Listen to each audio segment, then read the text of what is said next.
The day I realized my family had written me out of the will, I was standing in my father's study holding a cup of tea that had gone cold in my hands. The lawyer's voice was calm and professional as he explained that the house, the savings, everything my parents had built over 50 years would go to my brother. Not split between us, just him. I remember the sound of paper rustling as he showed me the documents, my father's signature, clear and deliberate at the bottom. For 30 years, I'd been the one who visited every Sunday, who took my mother to her doctor appointments, who stayed up nights when my father was sick. My brother lived 2 states away and called twice a year. But blood, I learned that morning, doesn't always flow in the direction of care. It flows toward whoever knows how to ask for what they want while you're too busy giving to notice you're being erased. My name is Helen, and I spent most of my life believing family was the one thing you could count on when everything else failed. I grew up in a house where loyalty meant everything. My parents were old-fashioned people who believed in tradition, in staying close, in taking care of your own.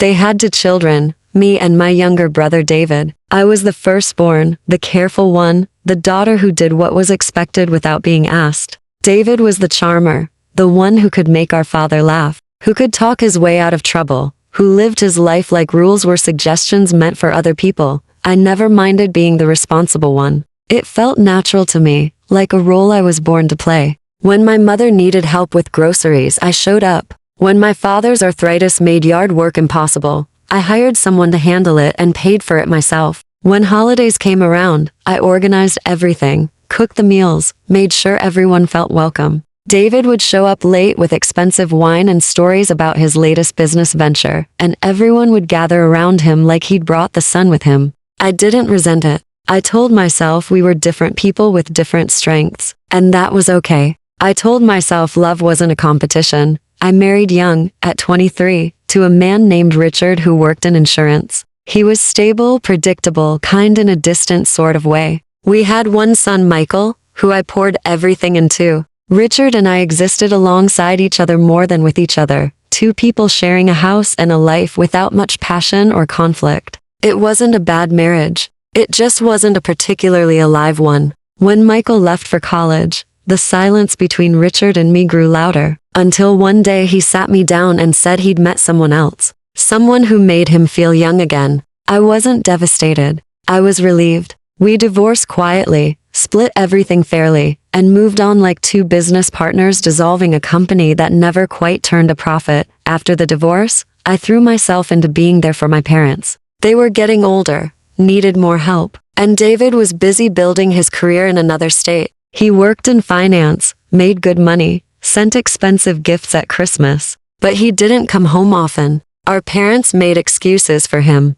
He's working so hard. He's building something important. He'll visit when things slow down. I nodded and said nothing, because what was there to say? I was the one who was there. That had to count for something. My mother started showing signs of memory loss when I was 47. Small things at first, forgetting where she put her keys, repeating stories she'd told an hour before. Then bigger things, forgetting to turn off the stove, getting lost, driving to the grocery store she'd shopped at for 30 years. The doctor said it was dementia, early stages but progressing. My father tried to care for her himself at first, insisted he could handle it. But he couldn't. He was 76 with a bad heart and knees that barely worked. So I stepped in. I started going over every day, morning and evening at first, then eventually I was there so much I might as well have moved in. I managed my mother's medications, made sure she ate, helped her bathe when she forgot how. I held her hand when she got confused and scared, when she looked at me like I was a stranger, when she asked for her own mother, who'd been dead 20 years. My father sat in his chair and watched it all happen, and I could see it was breaking him. Watching the woman he'd loved for 50 years disappear piece by piece. David came home twice during those 3 years. Once for Thanksgiving, once for Christmas. He stayed 2 days each time, played the dutiful son for an audience of relatives, then flew back to his real life. He'd call our father once a month, brief conversations about sports and weather and nothing that mattered. He never asked how I was holding up. Never offered to hire, help or contribute financially or give me a single weekend off. And our parents never asked him to. They lit up when he called, talked about him for days afterward, like he'd done something extraordinary just by remembering they existed. I had a life too, or I'd had one. I work part-time at a library, a job I loved because it was quiet and steady and gave me space to breathe. But as my mother got worse, I had to cut back my hours, then eventually quit altogether. My savings dwindled. My own health started suffering from the stress and exhaustion. I developed high blood pressure, started getting migraines that would lay me out for days. My son Michael would call from across the country where he'd settled after college, and I'd tell him everything was fine, because what was he supposed to do about it from 2,000 miles away? Comment below where you're watching from and share if family has ever disappointed you like this. Don't forget to subscribe. The story is just beginning. My mother died on a Tuesday morning in March. She'd been declining rapidly for weeks, barely eating, sleeping most of the day. I was there when it happened, holding her hand, whispering that it was okay to let go. My father sat beside me,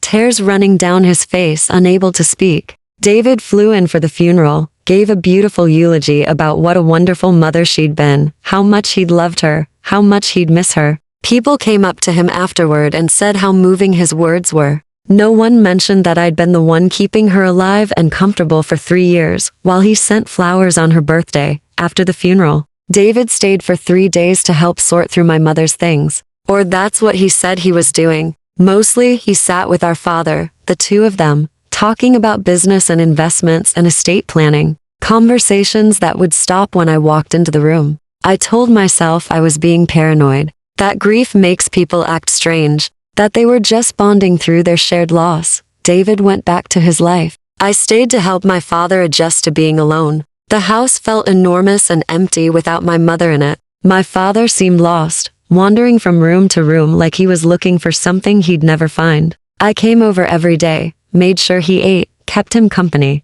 He started talking about updating his will, about making sure everything was in order. He said it matter-of-factly, like he was discussing the weather. I didn't think much of it. I assumed everything would be split between David and me, the way these things usually are. 6 months after my mother died, my father had a heart attack, a massive one that killed him almost instantly. He was 79 years old, and I think part of him had been waiting to follow my mother. I found him in his chair, the television still on, looking almost peaceful. The grief was complicated. Relief that he wasn't suffering anymore. Sadness at losing both parents within months. And underneath it all, exhaustion. I was 51 years old, and I felt ancient. The reading of the will happened 2 weeks after my father's funeral. David flew in again, efficient and businesslike. The lawyer was someone my father had known for decades, a formal man in an expensive suit who laid out the documents like he was presenting evidence in court.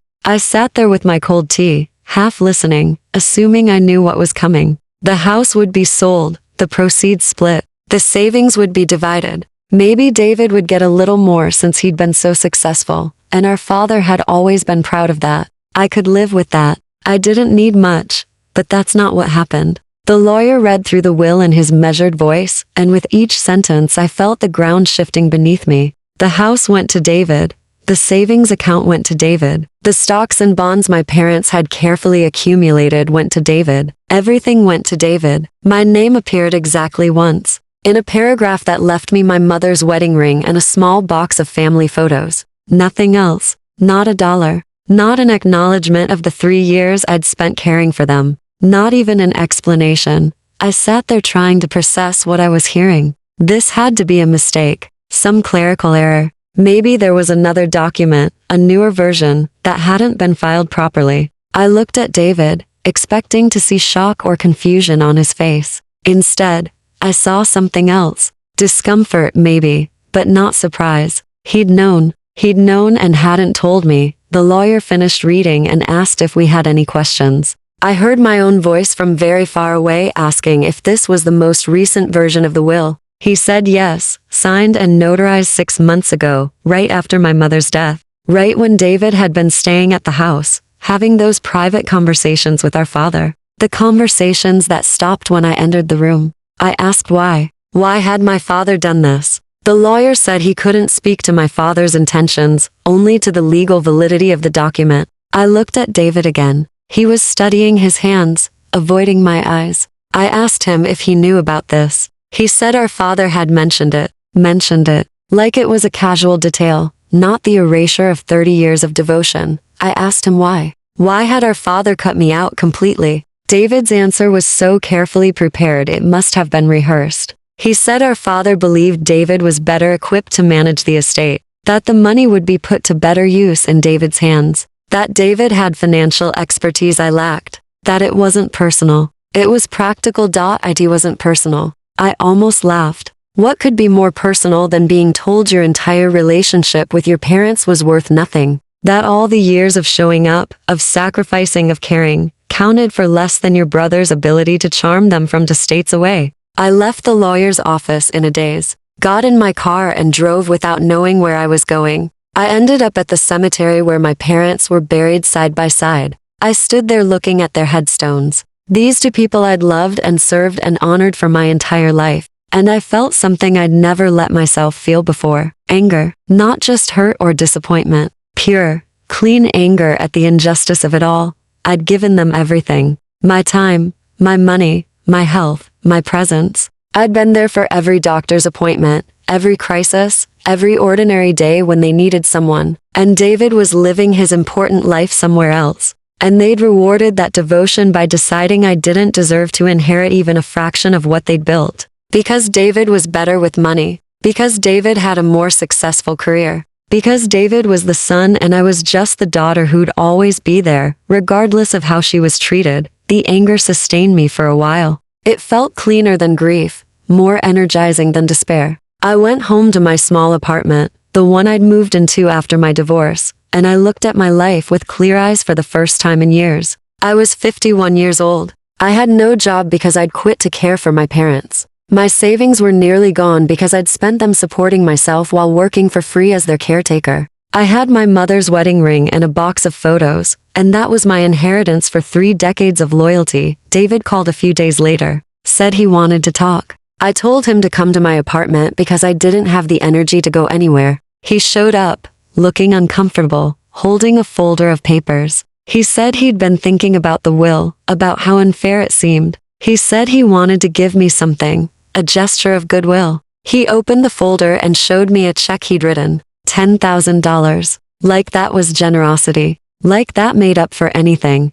I looked at that check and something in me snapped. I asked him how much the estate was worth in total. He hesitated, then said about $400,000 after selling the house and liquidating everything else. So he was offering me $10,000 out of $400,000. 2.5%. As a gesture of goodwill. I asked him why our father had really changed the will. David got defensive, said he already told me. It was about financial management. I said that was convenient, wasn't it? That he'd had those private conversations with our father right after our mother died, when Dad was grief-stricken and vulnerable. That he'd somehow convinced our father to cut me out entirely and leave everything to him. David said I was being unfair, that he hadn't manipulated anyone, that our father made his own decisions. I asked him if he'd told our father he deserved more because he was more successful. If he'd suggested I didn't need the money because I didn't have his expenses. If he'd framed it as practical, when really it was just greed. David stood up, said he didn't have to listen to this. He left the check on my table and walked out. I tore it up after he was gone. I didn't want his guilt money. I didn't want anything from him.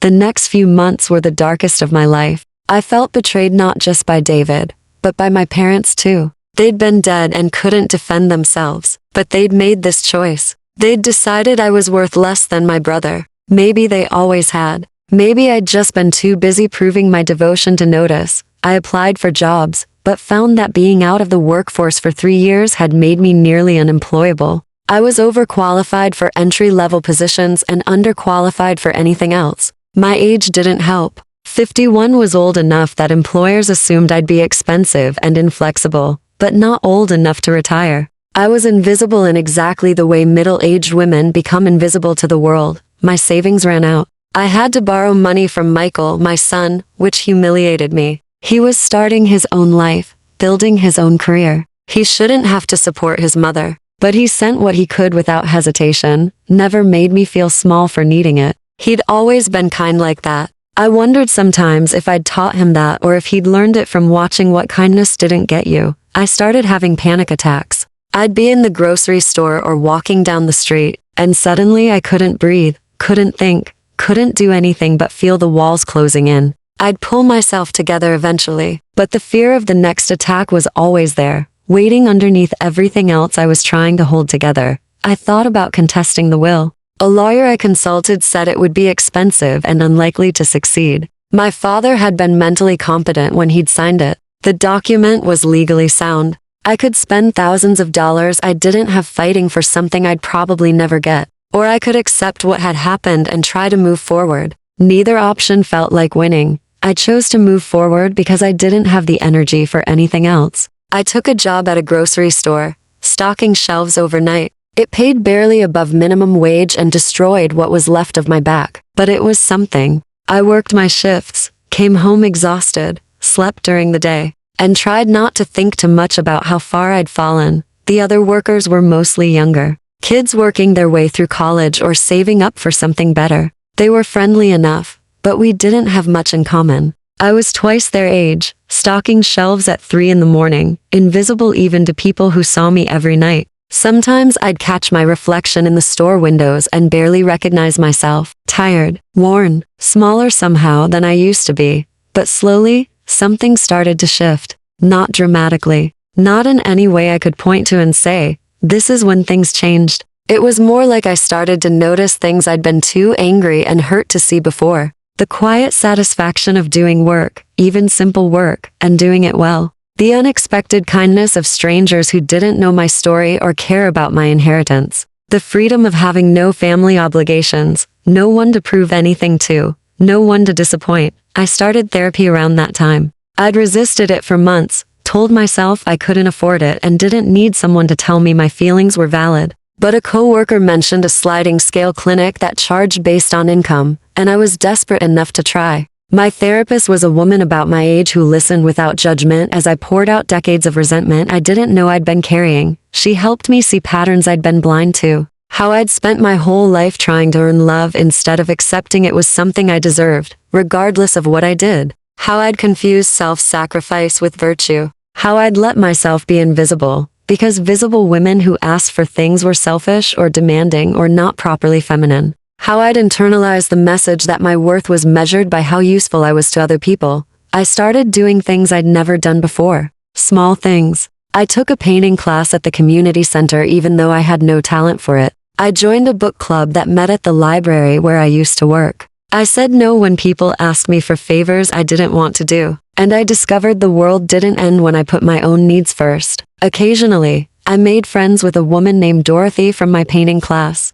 She was 63, had been divorced twice, and had a laugh that sounded like pure defiance. She'd lost everything in her second divorce, rebuilt from nothing, and now ran a small dog walking business that kept her active and solvent. She said getting knocked down had taught her that staying down was a choice. I didn't fully believe her at first, but she lived like it was true, and that made me want to try. Through Dorothy, I got connected to a woman who ran a small bakery and needed help with the books. I mentioned I'd worked in a library, had some organizational skills, could learn whatever I needed to learn. She gave me a chance. The pay was better than the grocery store, and the hours were daytime. I gave my notice at the grocery store without regret. Working at the bakery reminded me that I enjoyed working. Not the martyr version where I sacrificed myself for someone else's benefit. Just the simple act of showing up, doing something competently, being part of something. The owner, Maria, treated me with respect. She valued my input, asked my opinion, paid me fairly. It was revolutionary to be valued without having to bleed for it. I moved into a better apartment. Nothing fancy, but clean and safe, with enough space to breathe. I bought a used car that ran reliably. I started saving money again, small amounts that added up slowly. I wasn't wealthy by any measure, but I was stable. And stability, I discovered, was its own kind of wealth when you'd lived without it for so long. Michael came to visit for the first time in years. He'd been afraid to before, I think, afraid of seeing how far I'd fallen and not knowing how to fix it. But now he came and saw that I was okay. Different than before, but okay. We went to dinner and talked honestly in a way we never had when I was trying to be the perfect mother who never struggled. I told him about the will, about feeling erased by my own family. He said he'd always known I gave too much of myself away. That watching me nearly kill yourself, taking care of my grandparents had taught him that martyrdom wasn't love, it was just a slow form of self-destruction. I thought about David sometimes, wondered if he felt guilty, if he slept well at night, if he'd invested the inheritance wisely, like our father had hoped. But mostly, stopped thinking about him at all. He'd made his choice. I'd made mine. We were strangers who happened to share blood and a painful history, but that didn't mean we had to stay connected. On my 55th birthday, Dorothy threw me a small party. Just a handful of people from the painting class and the bakery, nothing elaborate. We ate cake and laughed and told stories. No one there knew about my inheritance, or my brother, or the years I'd spent caring for parents who'd erased me from their will. They knew me as Helen, the woman who helped manage Maria's books, and painted badly but enthusiastically, and showed up for her friends. That night, after everyone left, I sat alone in my apartment and thought about the woman I'd been 4 years ago, standing in that lawyer's office with cold tea in my hands, learning that she'd been written out of her own family story. She'd felt like her life was ending, like betrayal had destroyed something that could never be rebuilt. But I wasn't that woman anymore. I'd built something new from the wreckage, not the life I'd planned or expected or thought I deserved. Something smaller in some ways, bigger in others. A life where I mattered to people because of who I was, not what I could do for them. Where I had friends who chose me and I chose back. Where I worked for fair pay and went home without guilt. Where I could say no without apologizing. Where I took up space without constantly trying to shrink myself to fit someone else's comfort. The betrayal had hurt in ways I still carried. I didn't pretend otherwise. The relationship with my brother was irreparable. I'd never forgive my parents for choosing him so completely over me. But those wounds had also forced me to examine my entire life and ask hard questions about why I'd given so much for so little return. They'd pushed me to rebuild from scratch. And in rebuilding, I'd discovered things about myself I never would have found if my family had just been fair. I learned that being loved wasn't something you could earn through perfect devotion. That some people would take everything you offered and still decide you weren't worth their consideration. That family could betray you as deeply as strangers, but also that you could survive that betrayal and build something real from whatever pieces were left. I learned to stand on my own feet. Not because I wanted to prove something to David or my parents or anyone who'd underestimated me, but because I'd finally decided I was worth standing for. That my life mattered whether or not anyone else recognized it. That I could be my own family, my own support system, my own inheritance, the house I grew up and sold to a young couple with children. I drove past it once and saw toys in the yard, a different car in the driveway, new curtains in the windows. It wasn't mine anymore. Maybe it never really had been. David got his money. I got my freedom. Some might say that's not a fair trade, and maybe they're right. But I wouldn't go back to who I was before the betrayal for all the inheritance in the world. I'm 55 now, and when I look in the mirror, I see someone I recognize and respect. Someone who survived being erased and found a way to write herself back into existence. Someone who learned that standing on your own feet is lonely sometimes, but it's also the only way to know you're truly standing at all. My family betrayed me, but they also accidentally gave me the greatest gift. They forced me to stop waiting for them to value me and start valuing myself instead. They took away my inheritance and made me build my own wealth. The kind that can't be written into a will or signed away by someone who never understood what you were worth. I don't have much by most people's standards. A modest apartment, a decent job, a small circle of real friends. But it's mine, built by my own hands, sustained by my own strength, owned by no one but me. And that, I've learned, is worth more than any inheritance my father could have left me.